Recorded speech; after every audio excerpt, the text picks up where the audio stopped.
If you are in a relationship where your husband is constantly denying things that clearly happened, then this video is for you. We will go through what exactly is gaslighting and why he may be actually gaslighting you. Raffi Bilek has been working with couples across the globe for over a decade. He has helped hundreds of couples enhance their communication, strengthen their connection, and even recover from infidelity. So let's dive into it. What is gaslighting?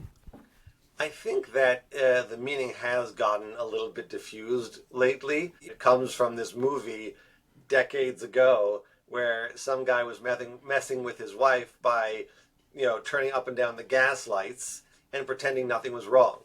And she'd say, "Is something wrong with the lights?" And he'd be like, "No, I don't notice anything."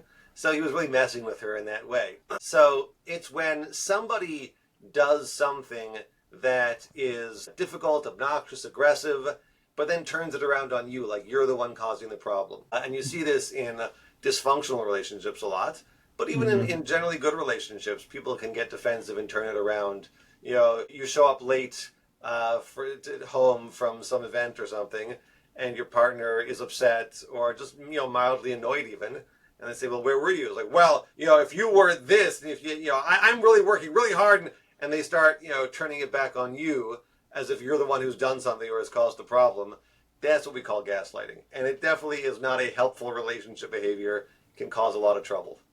So, when basically it's when people, they may be at fault or they're likely at fault, and then they turn it around. They don't want to take the ownership of what's happened.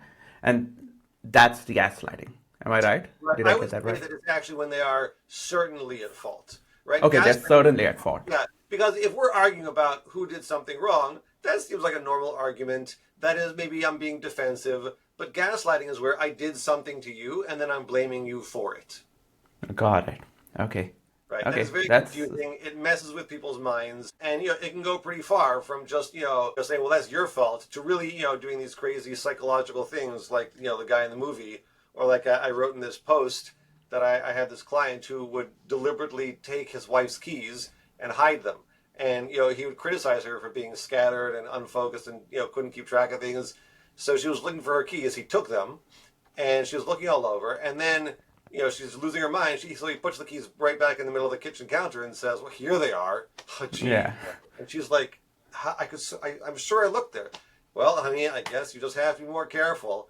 And he really messed with her head. What's underneath it? I think that people who don't want to take responsibility for their actions find it easier to put it on someone else.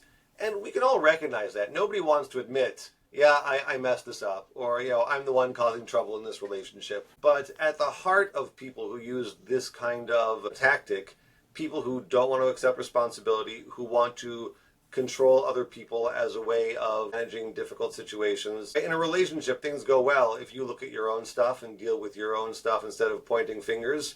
But a lot of people don't want to do that. Right. And that's kind of what comes up in abuse, is that people are trying to control their partners so that they don't have to deal with their own stuff. So it's a defense mechanism where they're really trying to avoid looking at what's in the mirror. Yeah, in part it's that. In part it's defense. In part it's also offense. Like I want to keep you on your back foot so that I don't have to worry about stuff. I'm going to make it all your fault. I'm perfect. I'm not going to deal with that. So in part it's a defense mechanism, and in part it's precluding ever getting to that point where I have to defend myself because, hey, I'm always right, and it's your problem, and you're the one who's wrong. I've never heard it in that context where it's like it's an offense mechanism. That's actually something new for the first time I've heard. I've usually heard about defense mechanism. Offense mechanism is very intriguing. I mean, I think it comes down to the same thing. There are a few people who are really interested in causing pain to other people, right? There are sociopaths out there that's kind of their thing. I like, hurting other people, and I have no empathy, and that's the way it is. Most people are not like that. But they use that approach, to block off. Ultimately, it's a defense against having to deal with their problems and their mistakes. And as long as I keep you on your back foot, then I'm always one step ahead. That means I don't have to deal with that. And I don't have to worry about changing myself, and I don't have to worry about being wrong. And I can just control how things are, and you'll do things the way I want them. And again, definitely does not make for a good relationship.